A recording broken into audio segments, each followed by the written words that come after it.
Précédemment, je vous avais présenté le glacier, salon de thé, pâtisserie, restaurant Le Glacis. Aujourd'hui, nous sommes avec la promotrice Christine Makani et je souhaite vous montrer le concept qui commence de la cueillette jusqu'à la dégustation dans le glacis, mais pas n'importe quelle cueillette, la cueillette du fruit que l'on appelle le tuiteke, que vous voyez ici. Donc, si c'est un sujet qui vous intéresse et vous souhaitez bien savoir comment est-ce que Madame Christine a pu mettre en place cette structure, je vous demande de me suivre.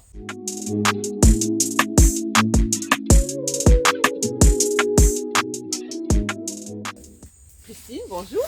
Bonjour Sonia. Donc, je vous laisse vous présenter. Alors, je suis Christine Makani, cette petite fille qui a été captivée par les saveurs des fruits de son pays, le Congo, depuis toute petite. Donc, c'est entre 6 ans et 8 ans que j'ai eu envie de faire ce métier. Donc, dans un cadre comme celui-ci, j'accompagnais ma grand-mère au champ. Au passage, elle cueillait des fruits qu'elle me faisait déguster, découvrir, et c'était très bon. Et je m'étais dit à ce moment-là, plus tard, quand je serai grande, mais je ferai un travail qui met à la lumière les fruits de mon pays, les fruits de nos forêts, les fruits de nos saveurs. D'accord, très bien. Depuis quand le glacis existe? Alors, le glacis existe depuis 89. Il a existé entre 89 et 98. Ça fait longtemps. Comment se fait-il qu'on n'entend parler que maintenant? Alors, il n'avait pas la dimension qu'il a aujourd'hui. Il était dans ses débuts, de 89 à 98. J'avais et en même temps glacis et je travaillais en même temps en entreprise. D'accord. Voilà, donc c'est au moment où j'ai voulu ne me consacrer qu'à l'entreprise qu'il s'est passé ce qui s'est passé de malheureux dans notre pays, la guerre civile en 97. Et donc d'après le tissu était complètement modifié, mais le projet n'était pas abandonné. J'ai continué à réfléchir parce que je m'étais dit dans ma retraite, je me consacrerai à glacis. Donc j'ai continué à mûrir le projet, j'ai continué à faire certaines choses jusqu'au jour où j'ai arrêté avec les emplois salariés pour ne me consacrer qu'à glacis. D'accord. Donc c'est en octobre 2017 que j'ai repris, mais voilà, dans le local où je suis maintenant, que j'ai repris les activités. Voilà. En novembre 2017. Octobre 2017. Octobre 2017. D'accord. Et comment est-ce que vous avez fait pour pouvoir mettre en place tout un système pour pouvoir cueillir ces fruits du pays, les tuiteke, les malombo, les avocats c'est assez facile, les goyaves et tout, et pouvoir les transformer. J'ai vu que vous avez obtenu un certificat, c'est cela, vous vous êtes formé là-dessus, dans la conception des glaces et sorbets. C'est bien cela? Oui, c'est bien ça, mais étant donné que c'est toute petite que j'ai eu envie de faire ça, après mon bac, j'ai fait hôtellerie en Tunisie. Donc voilà, j'ai fait en Tunisie. J'ai complété ma formation en hôtellerie par la formation en finance et management. Et j'ai travaillé donc dans plusieurs entreprises tout en continuant à développer Glacis. Donc comment est-ce que vous avez réussi à trouver ces fruits qui sont assez rares sur le marché congolais? Alors ce que j'ai fait au début, j'allais dans les marchés, donc je me suis renseignée, je discute beaucoup avec les clients, je fais les marchés.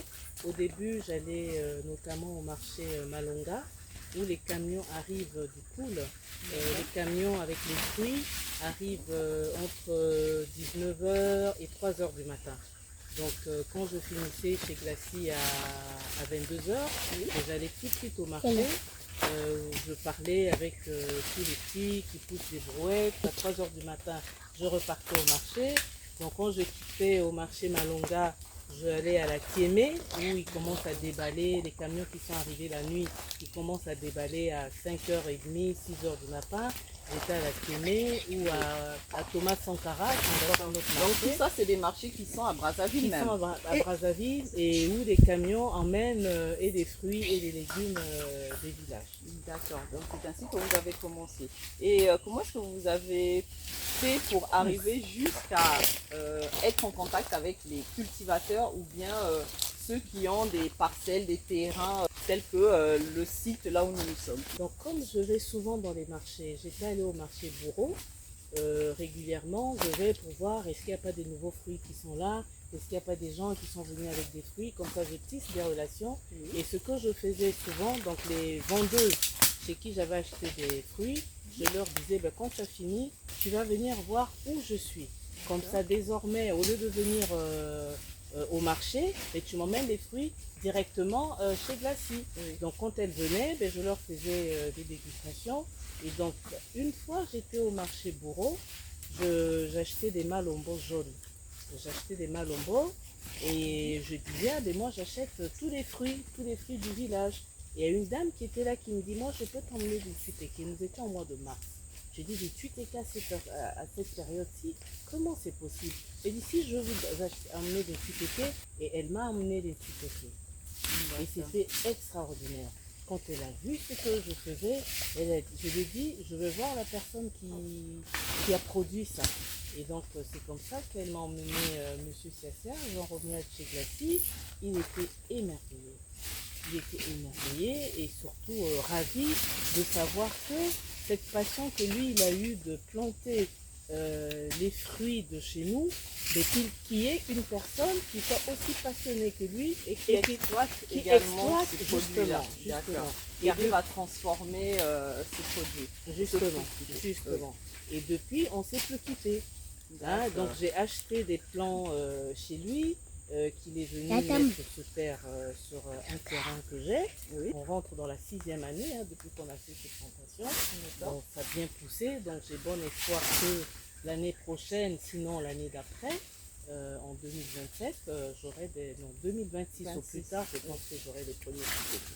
D'accord. Donc le concept Glacis, vous l'avez démarré depuis 98 et il a eu un véritable boom, ce concept-là Glacis, en 2017, lorsque vous entrez dans la retraite, c'est bien cela.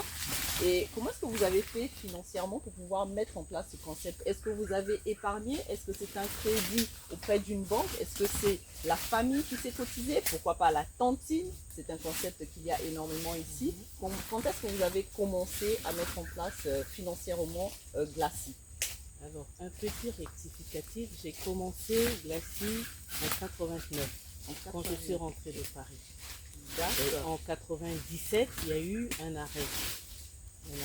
Et donc 97-98, il y a eu un arrêt et j'ai redémarré en 2017.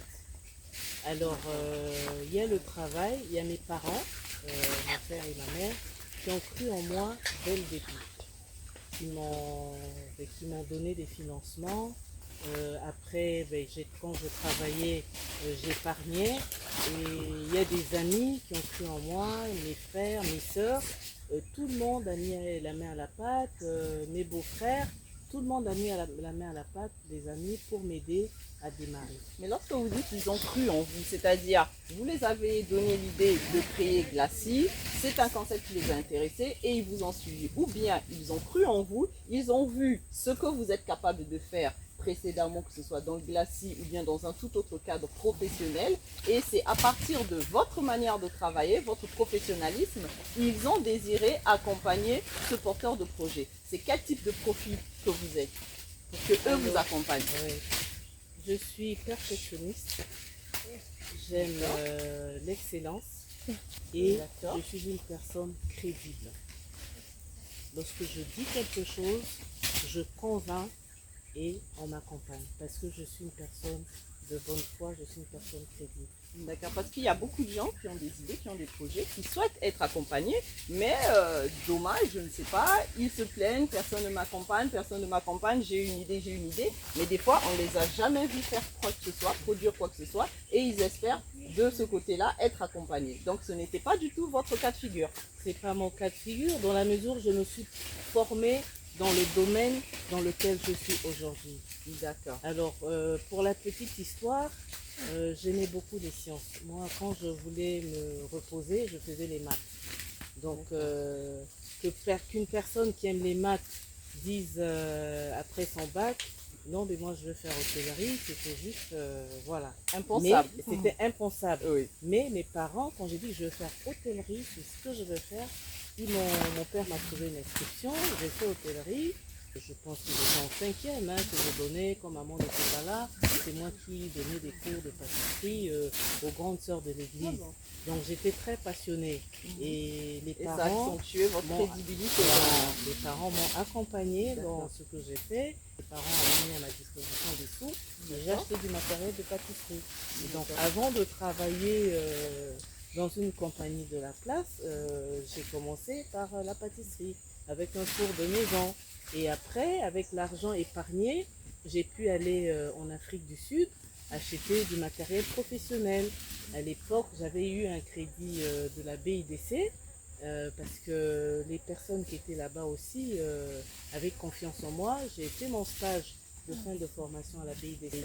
Je n'ai pas eu de difficulté à avoir le crédit dans la mesure où j'avais un emploi salarié que je pouvais rembourser le crédit. Voilà. Donc c'est important la crédibilité, c'est important d'avoir la connaissance du domaine dans lequel on veut investir, c'est important mais de faire ses preuves, c'est de faire ses preuves par son travail, par la passion de ce qu'on fait, par l'amour de ce qu'on fait. Et quand on sent qu'on est prêt à se donner, mais je pense qu'on n'a pas de mal à obtenir du soutien. Les amis, les tontines, ça aide beaucoup. D'accord, donc au départ c'était sur fonds propres avec l'accompagnement de votre entourage et plus l'activité glacis avancée, vous avez pu avoir un crédit de la BIDC. C'est bien cela. Oui. D'accord. Et actuellement, aujourd'hui, est-ce que vous continuez à prendre un crédit pour développer Glacis ou vous n'avez qu'un seul lieu de vente Glacis? Alors aujourd'hui, les taux au niveau des banques sont prohibitifs. Les taux au niveau des banques, 9%, 10%, 12%, c'est prohibitif. Vous n'y allez pas donc? Non, c'est prohibitif. D'accord. Vous voyez, une activité comme celle-ci, moi j'ai planté les tuitékés il y a 5 ans maintenant. Chaque fois, il faut faire l'entretien. Si vous avez un crédit qu'il faut commencer à rembourser immédiatement, mais vous n'avez pas encore eu le résultat de votre emprunt il faut commencer à rembourser. J'ai pas envie de m'étrangler. Plus les charges de l'activité également. Voilà, j'ai pas envie de m'étrangler. On a de beaux développements, mais malheureusement, ces développements sont freinés aujourd'hui par le problème d'électricité. Lorsque vous achetez pour 210 000 de gasoil dans la semaine, c'est 210 000 que j'aurais mis dans une machine, que j'aurais mis à augmenter la capacité, mais c'est très difficile. Aujourd'hui, le gros souci, c'est l'accès à l'énergie. Est-ce que les Brazzavillois, les Congolais, ont adopté ce concept-là des glaces faites avec les produits 100% frais, 100% naturels, les fruits locaux? Le Congolais, c'est quelqu'un de formidable. Mes plus gros agents publicitaires, ce sont les Congolais. Ah bon? Ah oui. Ah ben c'est très bien, c'est très bien. Tu valorises les talents du terroir. Ce sont les Congolais. D'accord. J'ai été faite chevalier dans l'ordre du mérite congolais. C'est dire que la valorisation des fruits est allée au niveau le plus élevé du pays. Et beaucoup, lorsqu'ils ont des mariages, lorsqu'ils reçoivent des délégations étrangères, on commande un bar à glace. Et Glacis est présent pour la plupart des cérémonies. Nous sommes là le 15 août, où il y a beaucoup d'étrangers qui viennent. Il y a la société qui s'occupe notamment du parc de Gala. Chaque fois qu'ils reçoivent des touristes, le passage chez Glacis fait partie du package qu'ils offrent pour la visite de ces parcs nationaux de notre pays. Donc c'est formidable. D'accord. Vous avez entendu, venez auprès de Glacis pour faire également des partenariats et promouvoir le travail et les talents du pays. Est-ce que vous avez quelque chose à préciser, à dire pour ceux qui aimeraient se lancer également dans ce type d'activité glace ou pas glace, mais pouvoir promouvoir les produits assez rares que l'on aime énormément du pays? Quel conseil vous pouvez donner? La première chose, c'est qu'il faut se former. La première chose, on ne va pas dans un domaine par hasard. On ne va pas dans un domaine parce qu'on l'aime. On l'aime, c'est la première chose, mais il faut se former. Je me forme énormément, je me forme tout le temps. D'accord. Pendant que je travaillais aux brasseries, j'ai profité de 2 semaines de vacances pour faire un stage chez un boulanger pâtissier. Donc, je me suis toujours formée.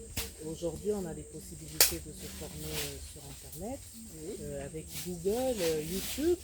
Il y a l'Italie, l'ambassade d'Italie ici, qui m'a offert donc 2 voyages en Italie. Au salon Marfoot des fruits et au salon Cigep, donc où j'ai rencontré le glacier Planète Glace, Carpigiani, et Planète Glace m'a offert une formation à Bordeaux.